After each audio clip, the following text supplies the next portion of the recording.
jeden z najzacniejszych ludzi, co tutaj we Raciborzu, we najnowszej historii. Bo już były takie plany, że...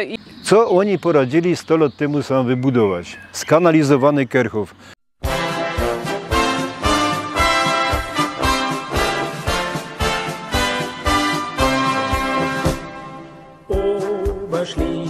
Witamy Was, Rostomili, ze Starej Wsi. Dzisiaj będziemy majstrować tajlik o Starej Wsi i o Łocicach, a to jest czwarty tajlik o mieście Racibórz. Kto jeszcze nie widział poprzednich tajlików, to proszę Was i proszę też nowych, abonirujcie mój kanał, klefel, subskrybuj, dzwoneczek, bo co tydzień w piątek na wieczór, genau o 6 na wieczór, nowe tajliki. Starowieś, po niemiecku Altendorf, to Stadtteila Raciborza od roku 1902. No i starsza tajla Ratibora. Istniała już we XI stuleciu, zanim powstało kolejne miasto.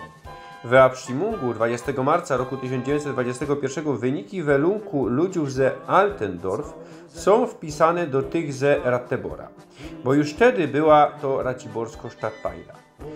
A o rezultacie godą we pierwszym filmie o Ratiborze. Altendorf zusammen z Ratiborem została we Reichu, w ramach nowej prowincji Oberschlesien, co powstała we większości na placach dawnego Regierungsbezirk Oppeln. Łocice, po niemiecku Ottitz, to Stadtteila Raciborza od roku 1977, częściowo już od 1927. Dziedzina zmiankowano we XIII stuleciu. W Abstimmungu 20 marca roku 1921 we Ottitz 87,7% personów welowało Niemcy.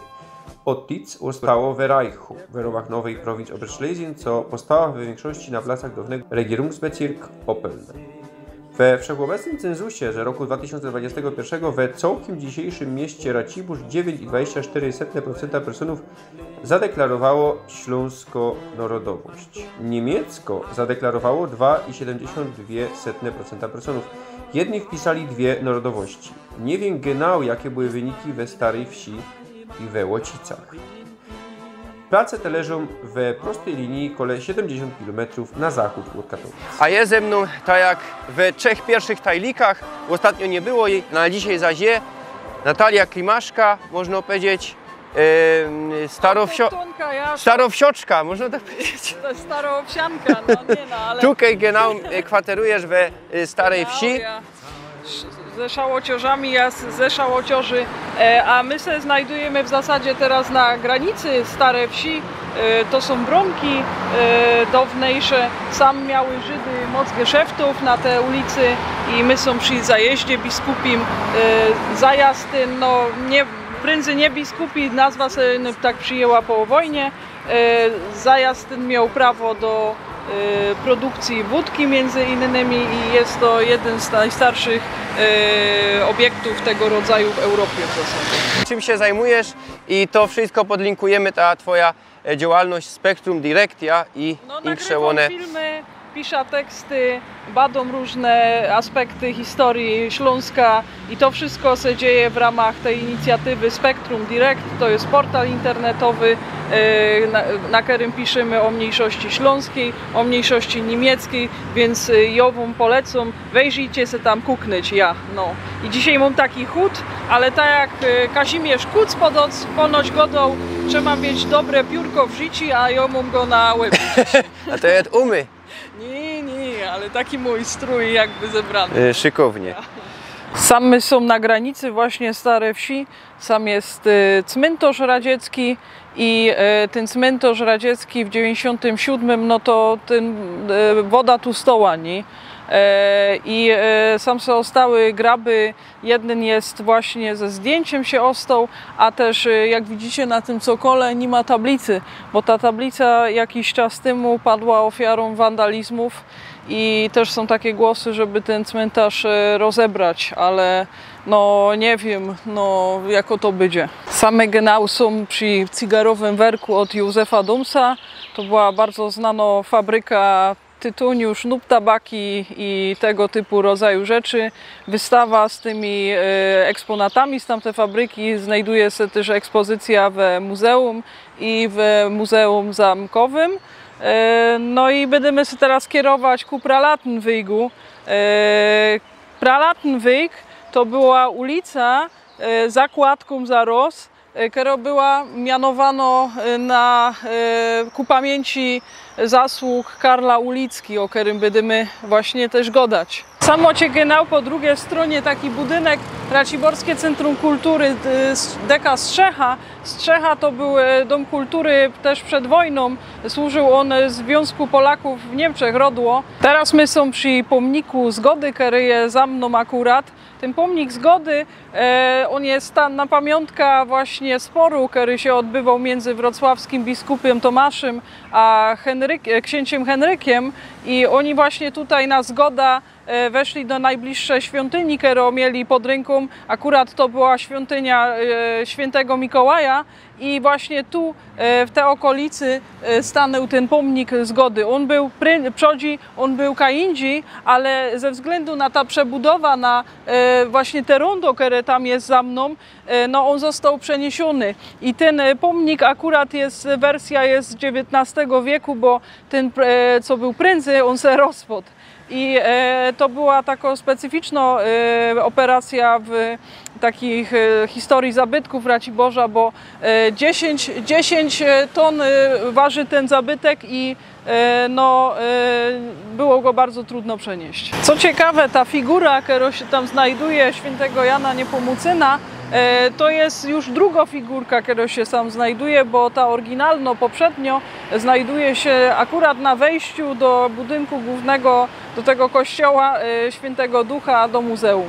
Za nami kościół świętego Mikołaja. Powstał on w latach 1900-1902 w neogotyckim sznicie, zaprojektowany od zacnego śląskiego architekta Ludwiga Schneidera. Moc chromów od niego, żech wam pokazował, no i to zaś je jego dzieło. Ja genau i werci sam wspomnieć, że prędzej sam stała inksza świątynia, ona była znacznie mniejsza i no ona potem trzeba było wybudować nową, bo po prostu parafia się powiększyła, no ludzi było więcej i nie było już miejsca. I ta stara świątynia, ona też runęła, ona i ostatecznie musiała być rozebrana. Musimy powiedzieć, co według tradycji pierwszy chrom powstał tu już w 1060 roku, co by wskazywało, i że to był najstarszy chrom na placach dzisiejszego Ratibora. Choć w dokumentach czytamy, i że był to rok 1296. No i ten kościół uprzebudowywany, no ale stał prawie do końca XIX stulecia, tak jak my wcześniej rzekli. No i żeś też powiedziała... No i ja werci wspomnieć, że są pierwsze ślady właśnie Żydów na tej ziemi. I synagoga. Była sam pierwszobożnica, nie żydowsko. To ona była jeszcze tu przy kościele, albo kraj przed tym. Ciężko mi stwierdzić. Słuchajcie, i żeś powiedziała też, co to jest największy kubaturowo kościół w Raciborzu i najwyższą też wieża. Teraz genau se znajdujemy przed farą kościoła świętego Mikołaja, na kerę od 1910 roku, czyli krótko w zasadzie, prawie 10 lat po wybudowaniu tej nowej świątyni napoczął urzędowanie Karl Ulicka, który został prałatem później. I był tutaj do roku 1939, potem go nazisty wygzuły. No a narodził się w roku 1873. Ja mam z ojca do Ulicki, to jest śląski held i mam jego treska, co żech są zmajstrował. W roku 1873 rodzi się we Jernał, Jaroniów, dzisiaj to jest Tajla Baborowa, Bauerwitz, kiedyś we Krysie Gubczyckim, kraj z Leoprzyc, na Górnym Śląsku. No ale bez wielu lat był związany ze Genau, chodził sam do szkoły, tu też matka wyprosiła o jego powołanie. Genau. No i sam odprawiał też kozania po polsku i był taki właśnie i do Polaków, i do Niemców, i do autochtonów ofen i bez to też właśnie nazisty z tego powodu go wygzuły. Umrzył w roku 1953 w Berlinie, na wygrzeciu można powiedzieć, i pochowany je na Invalidenkirchhof w Berlinie. To jest ewangelicki Friedhof Karlhorst. No, to też jest wiadowne, co on jako katolik na ewangelickim Kirchhofie, to że nie wiedział, co to ewangelicki Kirchhof. Ja tam nie był, no, ale Śląsko-Ferajna była i od dowozoca tam na jego grabie dali, to tam wszystko je. No ten grab w zasadzie to jest tabulka ostała, bo w zasadzie no, powiedziano, że nie wiadomo, kaj ten uliczka se znajduje, chociaż Jow to generalnie nie wierza, bo skoro on był pochowany w latach 50., to w Niemcach względnie wtedy też już panował porządek i na pewno jakieś plany w administracji są. Więc no, też będziemy się starać o to, żeby jego ciało przyjechało do tego Raciborza, do tej ziemi, w której chciał zostać złożony. No, ale Ulicka nie był ino wielebnym, nie był ino księdzem, farożem, prałatem, no ale był też politykerem. No, dzisiaj to jest coś, można powiedzieć, dziwacznego, no ale do drugiego Watykańskiego Soboru, do roku 1965 to była norma, co wielebni zajmowali się politykerstwem. No i Ulicka przynależał do partii Centrum, no ale nie skorzej zmajstrował w roku 1918 Katholische Volkspartei. Skierował tą partią i hają się o niezawisłość Górnego Śląska. Zmajstrował Kandżyńską konferencję. Godali my o tej konferencji w Tajliku o Kandżynie z Piotrem Zdanowiczem i między innymi Ulicka, no ale też Kożdoj, Latacz, godali tam o niezawisłym landzie Górny Śląsk. Kiedy było już to niemożebne, no to hają się, co by ten Górny Śląsk nie był potajlowany i co by miał jak największą autonomię w Ja, ale pod Niemcach. rungiem pruskim właśnie. Ja, No. Genau. No i on tak richtig od roku 1922, kiedy potajlowali Górny Śląsk po Abstimmung, po powstaniach do roku 1933, czyli do czasu, kiedy przyszły nazisty, reskirował prowinc Oberschlesien, ja? On był szefem Wydziału Pruskiego Krajowego Wydziału, ja? No i potem prześladowania, to co wiemy, w 1939 wygrzuli go, no i w latach 1944-45 siedział też w koncentracyjnym lagrze Dachau. No i sam też wrócił na krótki czas i był sam jakiś bardzo krótki czas, aż właśnie doszły do niego słuchy, że ponoć planują jego zabójstwo. I to, miały to być jakieś powstańcy śląscy, rzekomo, którzy go mieli zabić, ale no i wtedy on pod osłoną nocy ze strachu musiał citać do Berlina. Potem już nigdy nie wrócił i o tym wszystkim można posłuchać w filmach, we dwóch tajlikach od Adriana Szczepińskiego na jego kanale YouTube i w kinie to też było wyświetlane. We drugim tajliku ty występujesz, Karl Ulicka. Dwa filmy chyba ze 2 godziny, fest długie, co gadają na temat tego śląskiego helda. I będzie jeszcze majstrowany trzeci tajlik, bardziej o tym, co już było po jego śmierci, o tej erbowiźnie. No i słuchajcie, ja o tym pierwszej tajli tego filmu szafnął, że taki tekst na Wachterza, no skrytykował, że trochę ten film, bo podług mnie było, no były tam felery, poczytajcie sobie nową linka. I co jeszcze się werci wspomnieć, to no, Ulicka jest niedoceniany. To jeden z największych śląskich heldów. Kto o nim uczy w szkołach? Kole Kożdunia, kole Latacza. Ulicka to jest największy śląski held. No ja, przykryty przez Korfantego w zasadzie, chyba nawet jego rocznik to był, a jest no, analogiczną postacią. Można powiedzieć, rywalizował. Genau.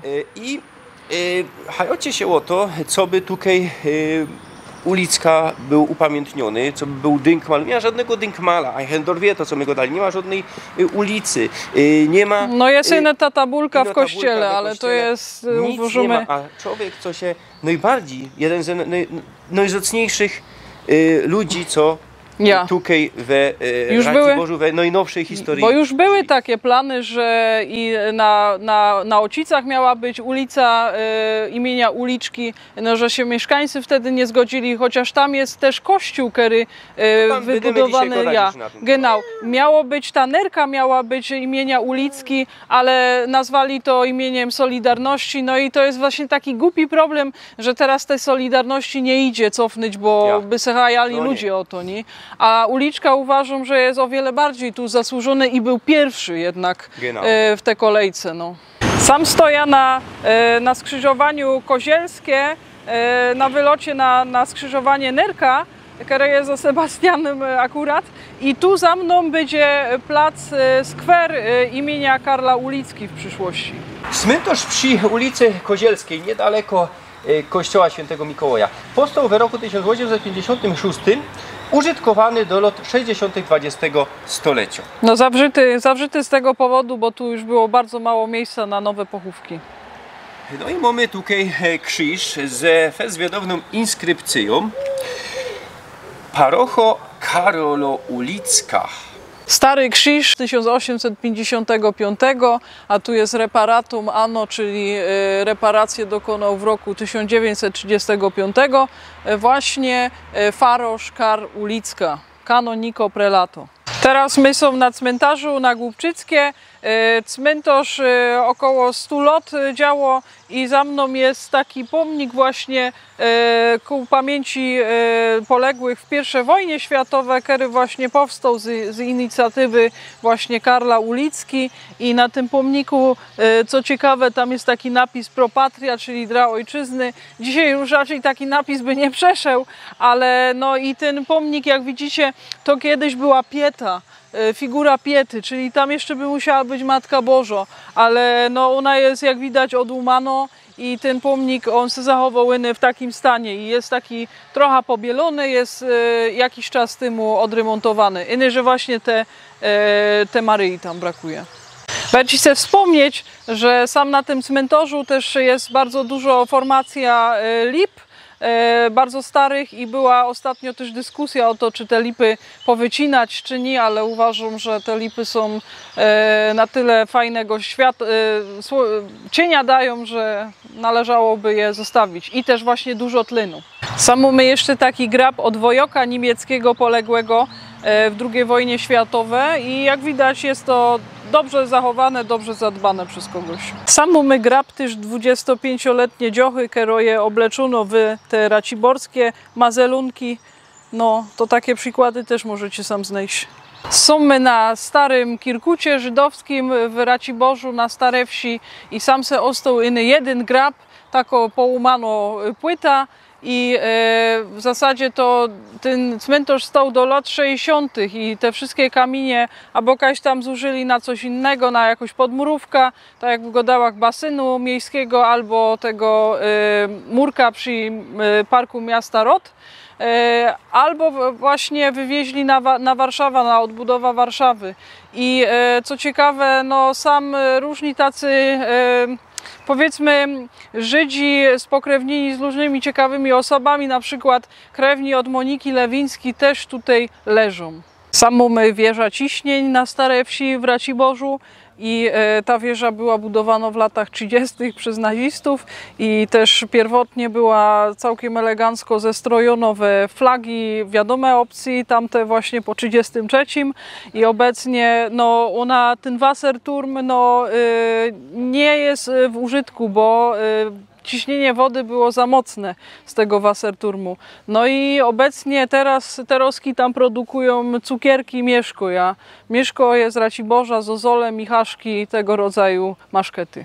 Są na Wanielickim Kirchhofie i trafiliśmy tutaj majstra, co tutaj robi i może nam więcej na ten temat rzec.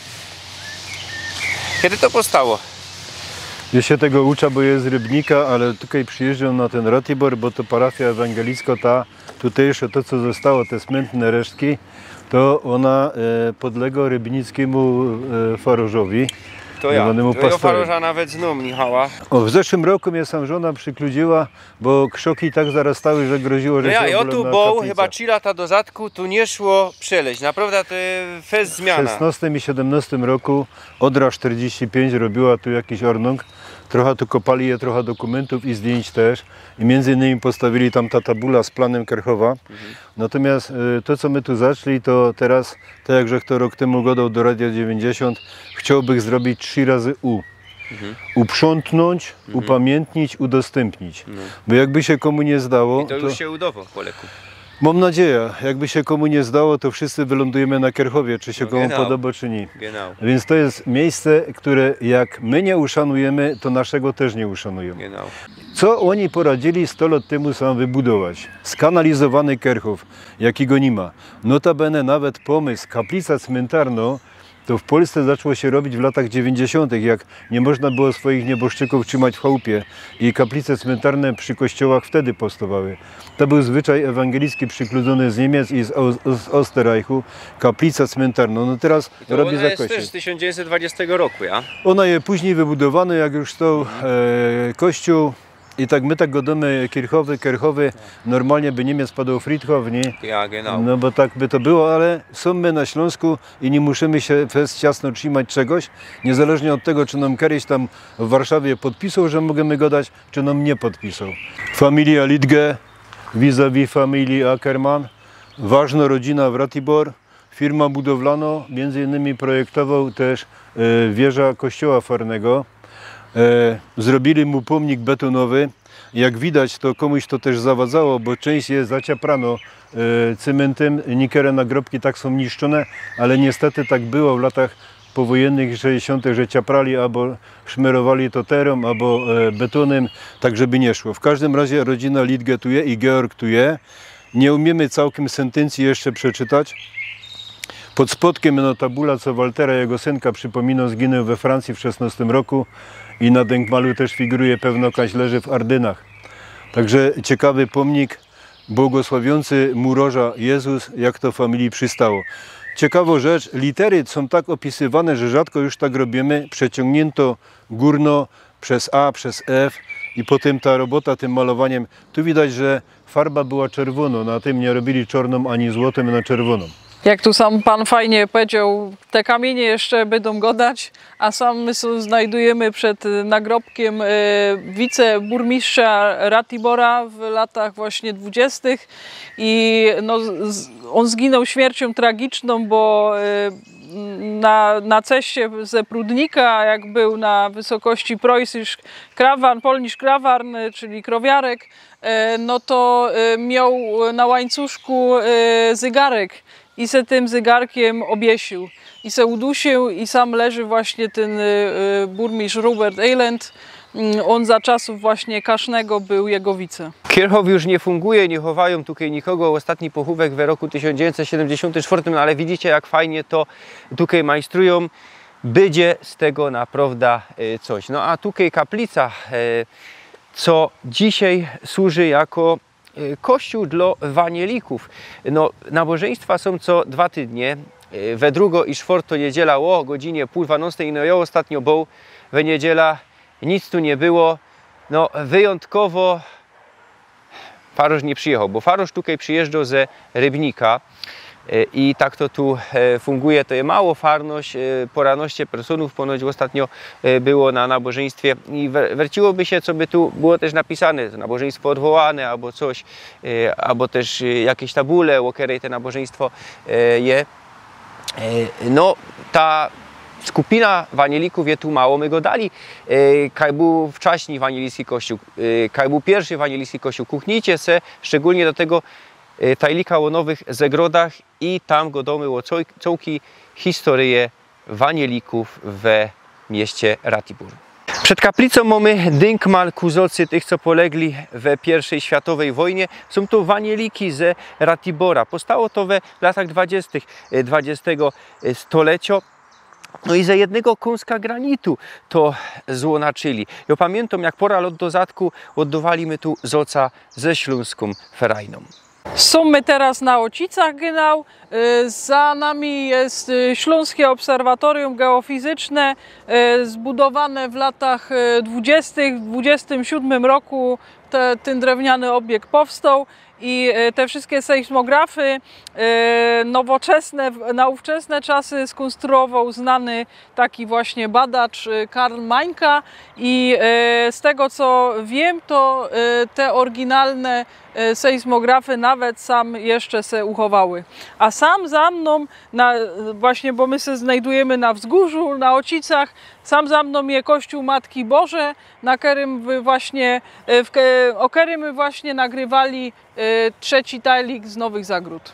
Są na największym Kirchhofie w Ratiborze. Cmentarz Jeruzalem z roku 1894, a tutaj zacny grab.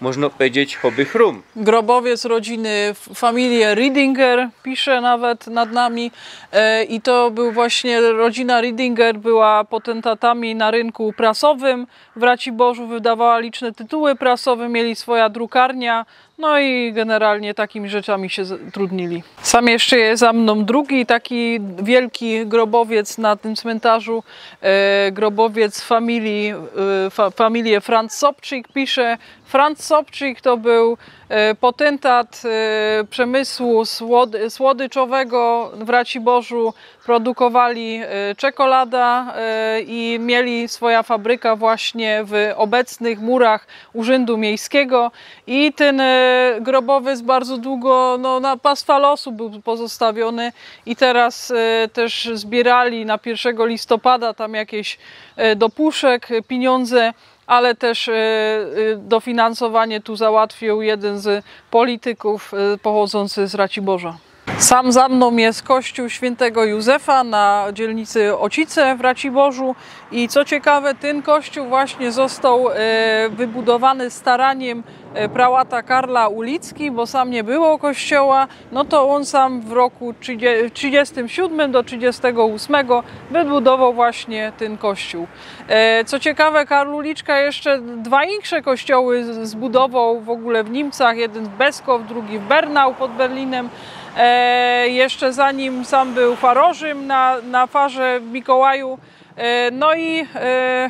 No i co se werci jeszcze wspomnieć, że ten kościół jest w stylu modernistycznym i jeszcze se werci wspomnieć, że ten Uliczka w latach właśnie powojennych był takim budowniczym tego nowoczesnego powojennego CDU. Jeszcze se werci też wspomnieć, że na Ocicach, jak widzicie, są te domki takie podzielone na pół, jeden domek podzielony na pół, na to se go dało, moi rodzice go dali na to Klein Moskau, że to właśnie w tamtych czasach przedwojennych sam kwaterowali więźniów, którzy wychodzili ze raciborskiego Zuchthausu i bez to się to nazywało Klein Moskau. Sam se będziemy żegnać, są na placu, mój Golf to jest auto legenda. Mój tata jeszcze na giełdę na Załęże jeździł ze różnymi właśnie gemizami.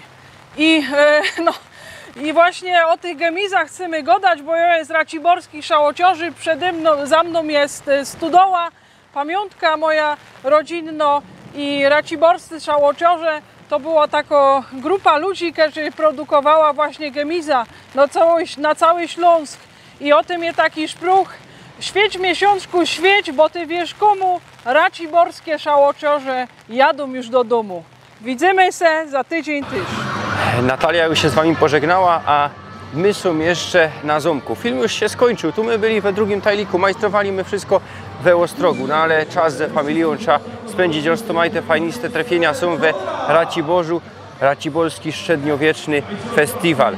Dziś i jeszcze jutro, no wy to widzicie, tydzień jest gorzej, w piątek to już nie możecie przybyć, no ale możecie na bezrok tutaj przybyć, a wy to widzicie w piątek, toż macie szansa przyjść na Dni Raciborza, sobota, niedziela, albo nawet piątek, sobota, niedziela, toż przyjeżdżajcie do Raciborza. My widzimy się za tydzień w piątek o 6 na wieczór, bo co tydzień nowe tajliki jeszcze 2 razy tutaj będziemy, a tu naprawdę się dzieje, bo Racibórz to fajnisty plac.